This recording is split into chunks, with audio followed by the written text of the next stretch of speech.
Salam alaikum wa rahmatullahi ta'ala wa barakatuh. Donc, pour le module développement et déploiement de site web dynamique, on va voir donc le cours qui traite la mise à jour des données via un detail view en ASP.NET. Soit la base de données qui est très simple, suivante, donc la table commande qui a donc la clé ID CMD Identity et qui est liée à la table fournisseur. Ici, le ID fournisseur, c'est une clé étrangère qui fait référence à la table fournisseur. On va peupler la table commande. Donc le ID CMD, c'est l'identity. Et ici, livraison, il est de type bit, c'est-à-dire il prend la valeur true ou false, c'est-à-dire est-ce que la commande est livrée ou non. Voilà quelques fournisseurs. Alors, le contrôle détail view permet d'afficher des données enregistrement par enregistrement à l'encontre des grid view qui affichent tous les enregistrements en même temps. Donc, il permet aussi de modifier les données, l'ajout, la suppression et la modification.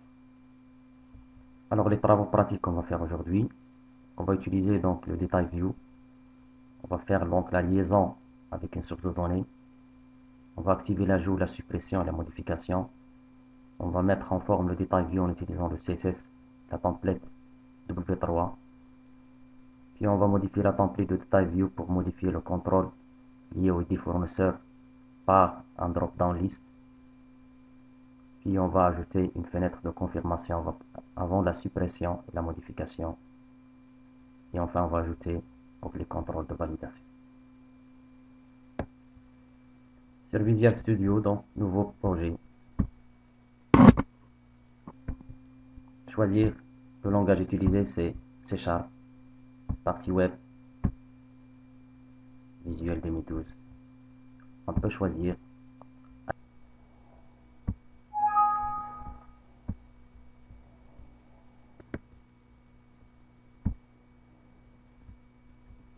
puis OK.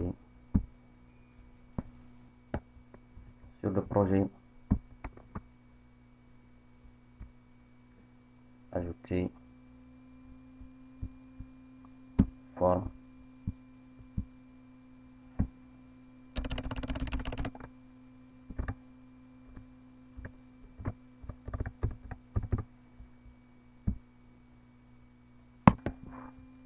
On va choisir le mode Split pour notre formulaire.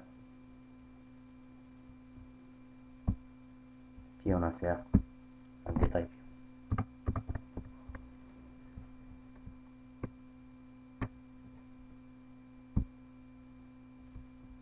Bien sûr, on va mettre un titre ici.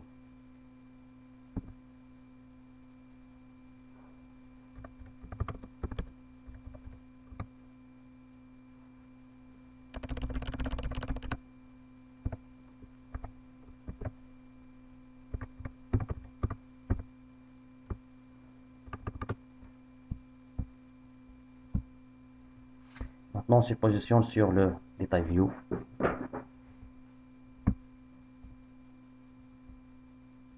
Ajoute la source de données. On va choisir database SQL. On va choisir la connexion, nouvelle connexion. Alors pour la base, pour le serveur, on va choisir le serveur utilisé. Alors pour ce faire, on se positionne sur notre instance. On récupère le nom de l'instance. Voilà le nom. CTRL C.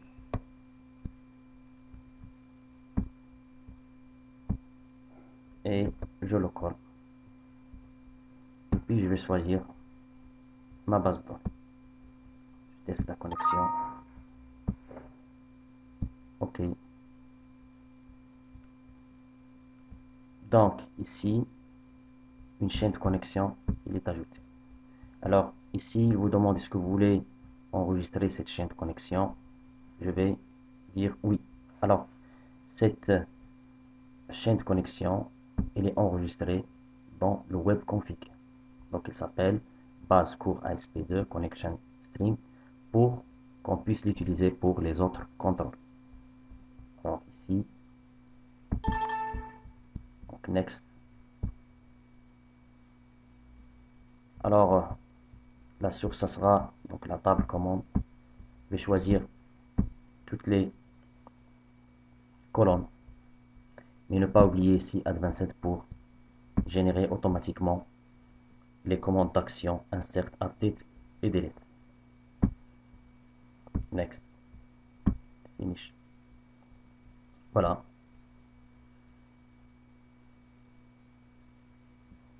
Et on va valider donc l'insertion. Regardez, s'ajoute updating la modification et deleting la suppression. Maintenant, notre detail view il est prêt. Il est prêt. Alors maintenant, pour la chaîne de connexion, il se trouve dans le web config. Il est là. Il est enregistré dans le web config. Pourquoi il est sur le web config?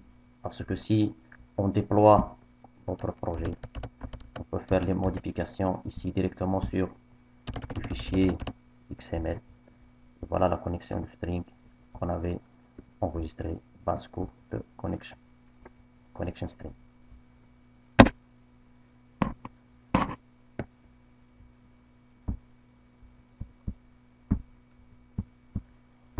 Alors si on teste,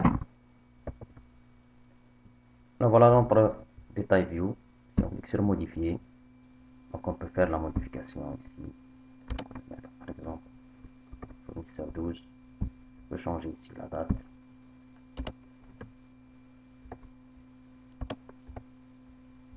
On peut mettre livré, mettre à jour.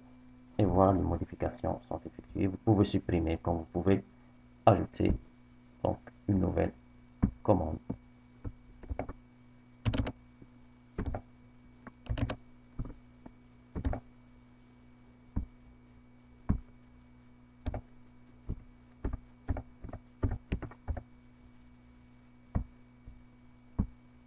Et voilà, l'insertion est faite.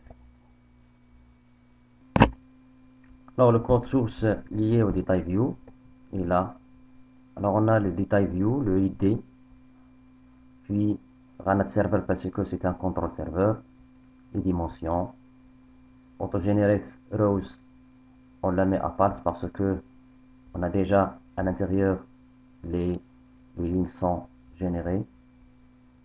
Ici data cleaning, c'est ID, CMD, c'est une collection qui va connaître, qui va contenir les informations de la clé primaire et le nom de la data source. C'est data source ID, c'est SQL data source 1, c'est la data source qu'on a définie ici.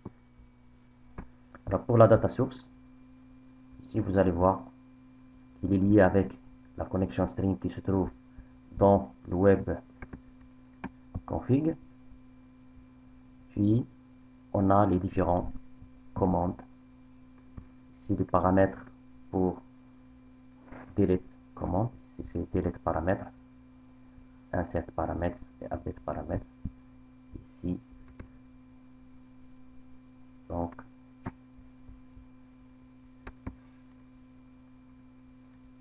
on va trouver donc les commandes qu'on a. Voilà delete commande, voilà le insert commande et voilà le select commande et voilà le update commande.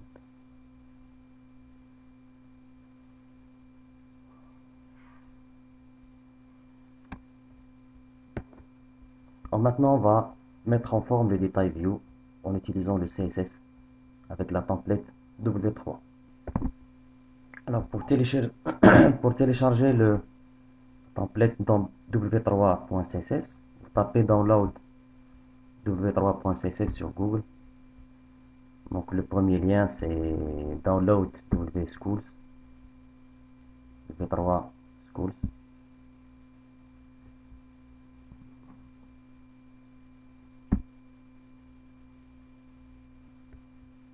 Puis vous choisissez donc le lien ici, dans Load W3 CSS. Et voilà le fichier CSS. On va copier le contenu de ce fichier-là. CTRL A, CTRL C. Puis, on va se positionner sur notre projet.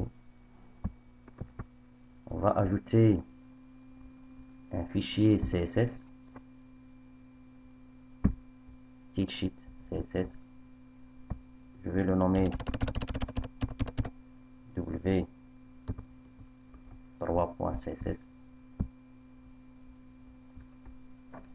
Je le vide.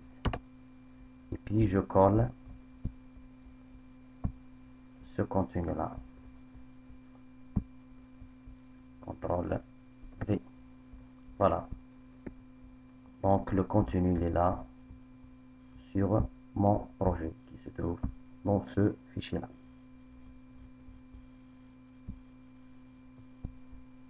Oui. Alors maintenant je vais utiliser ce fichier-là. Donc je fais référence au fichier de ma template sur mon projet, donc dans la partie head. Je vais le faire glisser ici. Et voilà, donc j'ai fait donc le lien avec le fichier de V3 qui se trouve sur mon projet. Maintenant je vais lier le détail view avec les templates de W3 CSS. Alors une remarque, le détail view quand il est affiché sur le browser, il est transformé en table HTML. On va voir le code source. Voilà mon détail view, il est transformé en table. Okay. Donc je peux appliquer les styles liés à un tableau, les styles provenant de template W3. Alors pour appliquer la forme, donc je peux ajouter donc une classe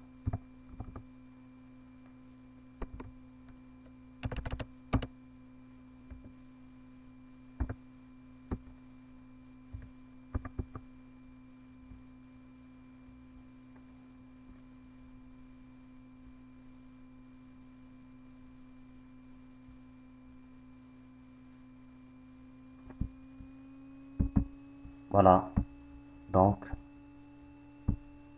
voilà, il a pris donc le style d'un tableau.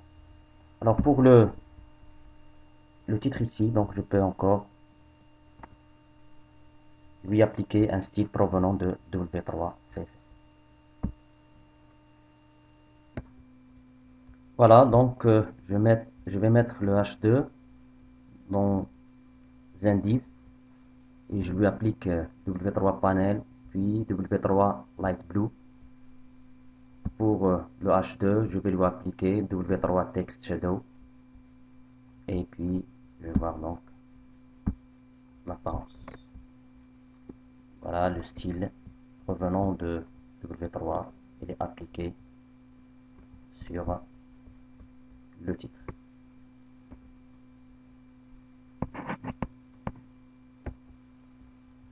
Alors maintenant, on va modifier la template de détail view pour modifier le contrôle lié au ID fournisseur par un drop-down list.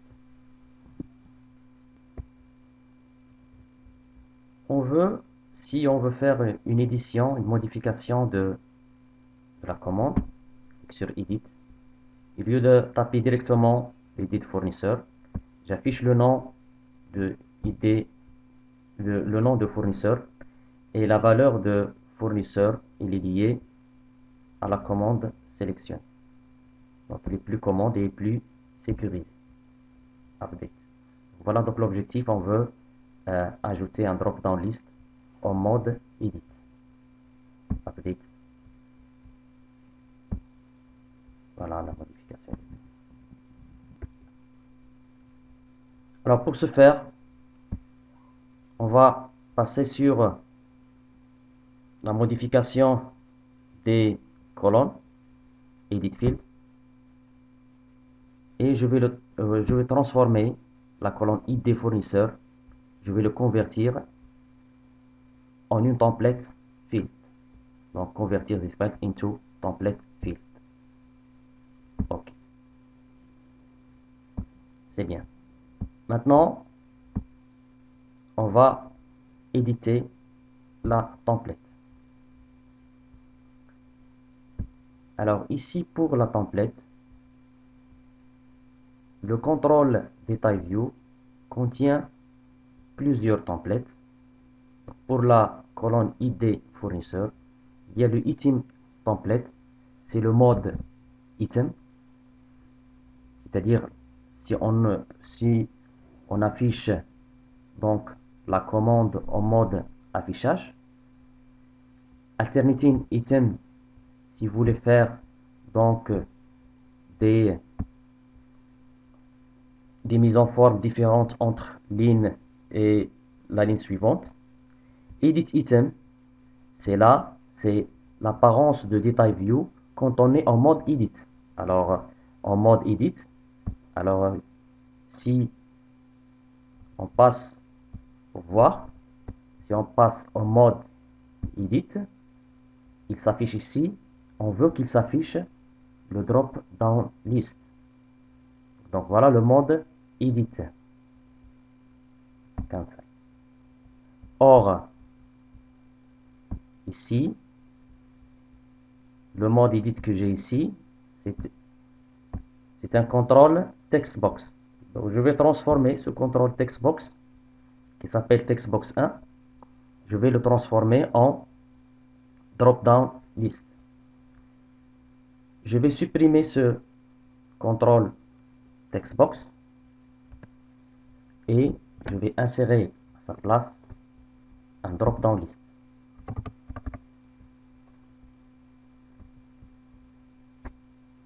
C'est bon. Alors faites attention, donc on va faire des liaisons. Ce drop-down list, il va être lié avec data binding sur la colonne ID fournisseur. Ok. Maintenant, je vais sourcer, je vais donner une source au drop-down list. Je vais choisir une source, faire new data source, lier une base de données SQL, et je vais choisir la connexion que j'ai créée auparavant. C'est pas la peine d'à chaque fois créer une nouvelle. Donc pour un projet qui utilise une base de données unique, je dois utiliser une seule chaîne de connexion. C'est pour des finalités de déploiement du projet. Alors cette fois-ci, je vais utiliser comme source de données un fournisseur. Ce que je veux les deux, c'est data text field et data value field. C'est ID pour value data value field et le nom pour data text field. Si c'est pas la peine d'ajouter donc advanced, on ne va pas faire des modifications avec ce contrôle là. Puis next, je teste et finish. Donc après je vais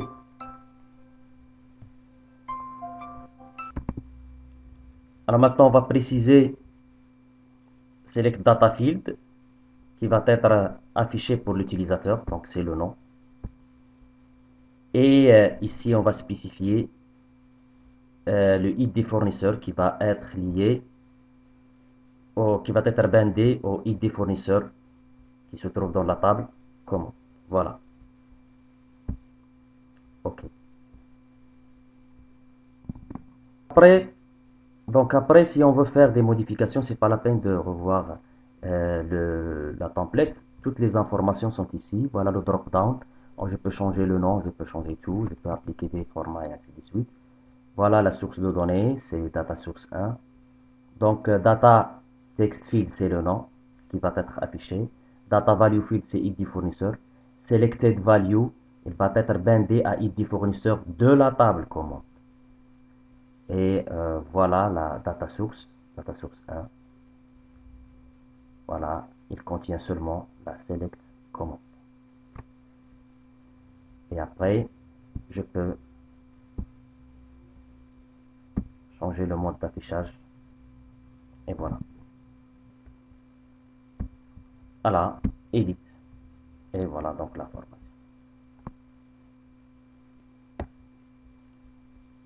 Maintenant, je vais modifier les colonnes qui restent. Alors le ID fournisseur, il est transformé en template. Voilà, regardez le symbole ici. La date aussi, je vais la transformer en template. Et les commandes field, c'est-à-dire les boutons, ils vont être affichés sur les templates. Ok.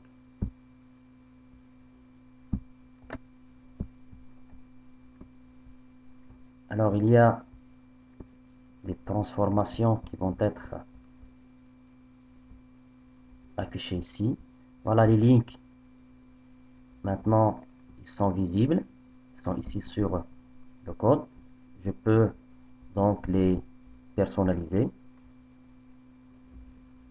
Ici, donc, j'ai toutes les zones de saisie, les zones d'affichage qui sont dans leur template équivalent. Alors maintenant, on va voir ici, je veux éditer template. Je vais faire quelques modifications sur la date de livraison. Je vais voir le item template. C'est un label. Ok, donc ici, edit data binding. Voilà, il est lié data livraison. Je peux changer le format pour avoir donc short date time 0D. C'est pour afficher la date sans les zéros de date time, de time. Voilà, donc la transformation que j'ai ici, elle est là. Donc il a ajouté ici 0D pour afficher la date seulement en short date time. Je peux afficher ce label en appliquant CSS revenant de W3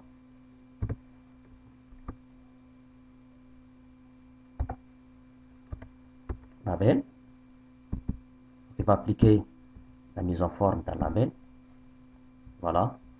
Puis, je peux voir template de la template liée à la date de livraison, mais ici en mode edit item. C'est une zone, c'est un text box sur laquelle je peux appliquer donc le CSS class W3 input, donc provenant de CSS 3. On va tester. Maintenant la date de livraison a changé, donc l'affichage. On va voir donc l'édition de la date.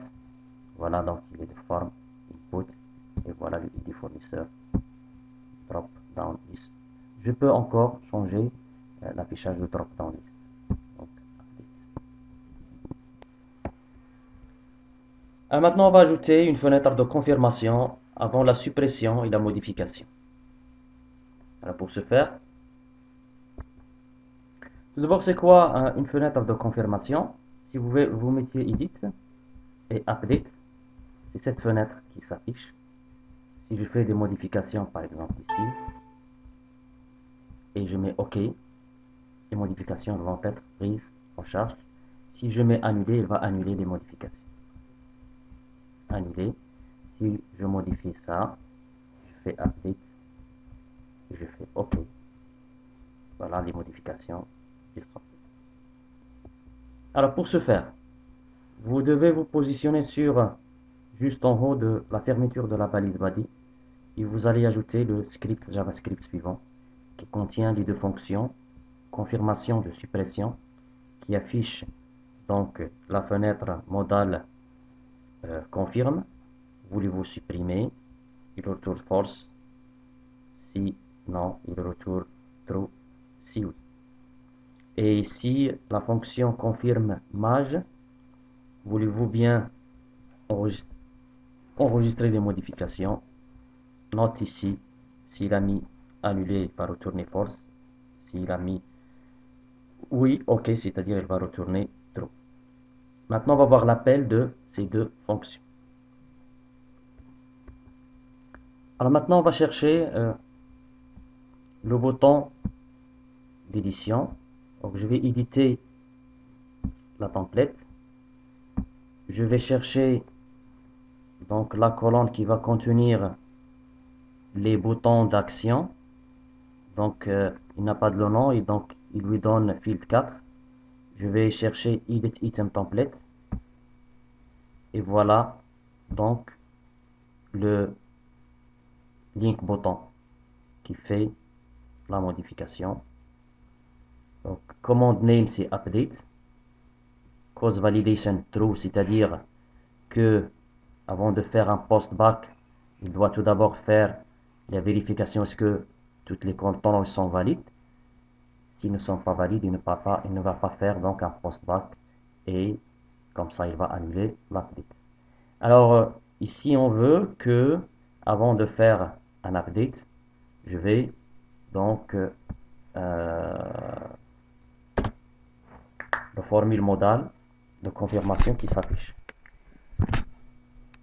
Donc je vais chercher donc l'événement en client clique. Pourquoi en client clique? Alors il y a en clic, il y a en client clique. Alors en clic, le clic, il va exécuter là une procédure qui se trouve sur le serveur. Et en client clique, il va exécuter donc une fonction qui se trouve sur le client, bien sûr une fonction JavaScript. Donc c'est notre cas, c'est en client clique égale return. Donc le nom de la fonction c'est confirmation mage.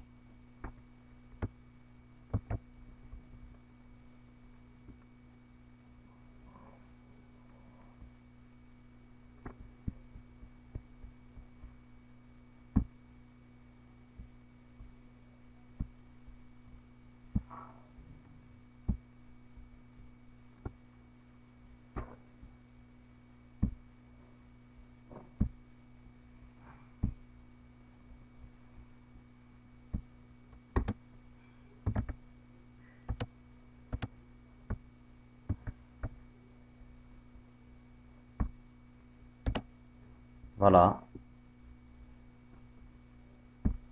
Et on exécute. Voilà. Update.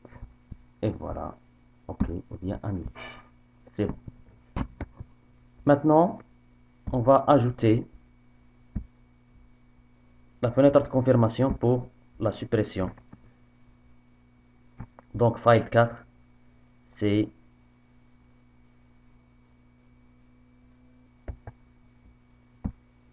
on va chercher dans file 4 item template et voilà delete. Donc, de même pour delete, je vais ajouter sur l'événement on clique client return confirme suppression.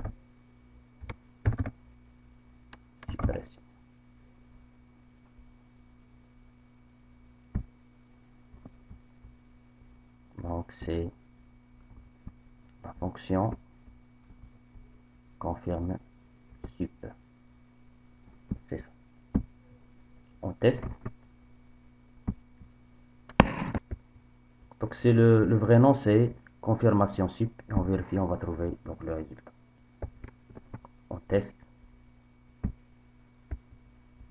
Si je mets delete, voilà la fenêtre modale, j'annule ou bien je mets OK. Si je mets OK, l'enregistrement, il est supprimé. Maintenant, on va ajouter les contrôles de validation. Le compare validateur, customer validateur, range validateur, regular expression validateur, required field validateur, et puis la validation summary à notre détail view.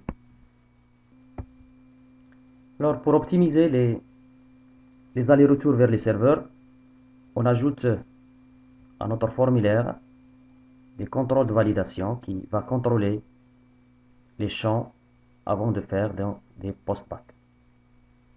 Alors, les contrôles de validation, vous allez les retrouver dans la boîte à outils Toolbox, dans la partie validation.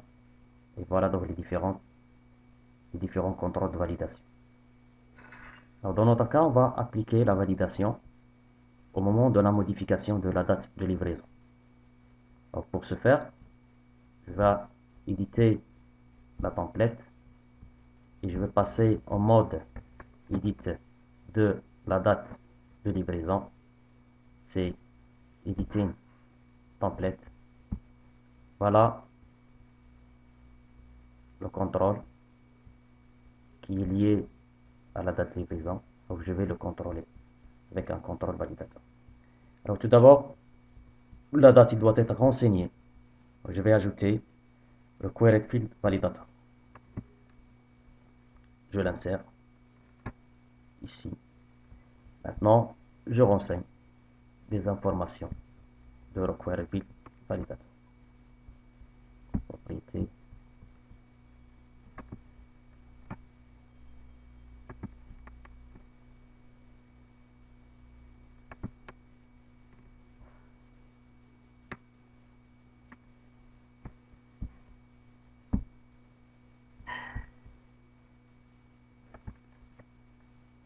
Voilà. Alors, pour le require field validator, je dois spécifier le contrôle qui va valider.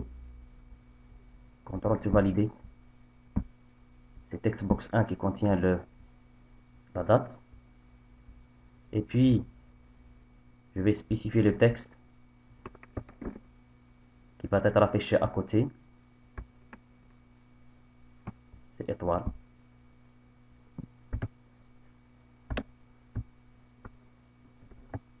Et puis, je vais modifier donc le error message.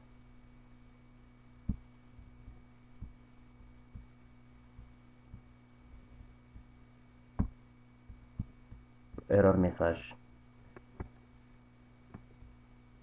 Je vais lui dire renseigner la date. Ok. Voilà. Je vais mettre ici, ça ici. Voilà. Alors maintenant, je vais vérifier ce que j'ai fait. Le require build validateur. Le contrôle c'est textbox 1. Voilà, c'est le textbox 1. Je peux changer le nom à n'importe quel moment. Alors je peux mettre ici textbox date si vous voulez. Et je vais changer ici le contrôle to validate, c'est textbox date.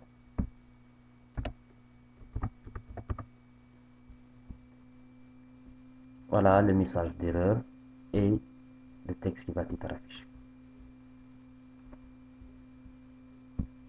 C'est bon. Alors maintenant, je peux ajouter un autre contrôle de validation, toujours sur la date pour vérifier ce qu'il a saisi, donc une date valide. Toujours edit item.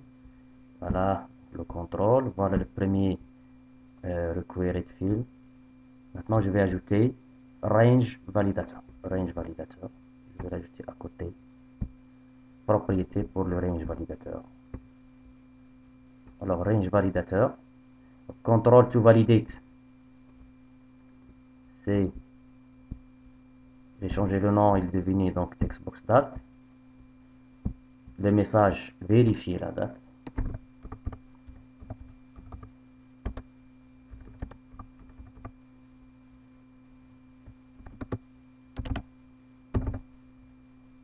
Et puis le texte, le type, c'est une date. Et ici je vais donner donc la plage de la date. Donc à partir de 01, par exemple 01, 01. Et maximum c'est 31-12, par exemple 2999 si vous voulez. Et voilà, le texte est droit.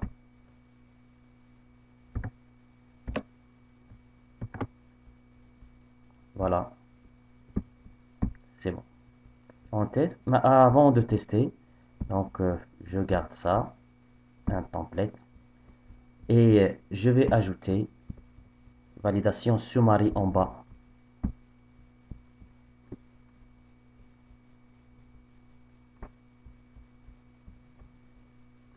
Ici, et ajouter. Alors, c'est quoi validation summary? Il va récupérer tous les messages d'erreur provenant des contrôles de validation. Donc, rien à configurer. Et pour ça, je vais appliquer donc un W3, un format W3 UL. Donc, je peux, pour avoir CSS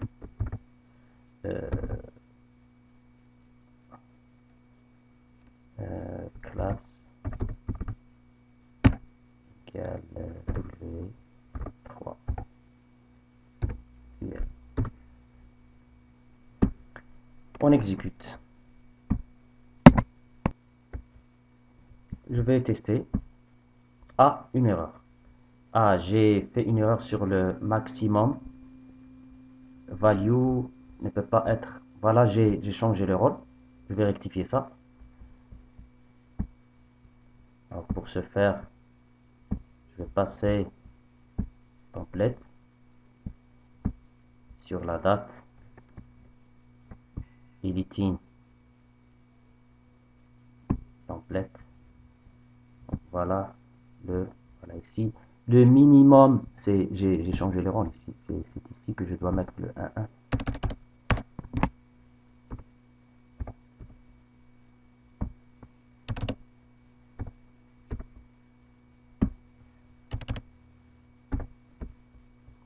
Ici 31.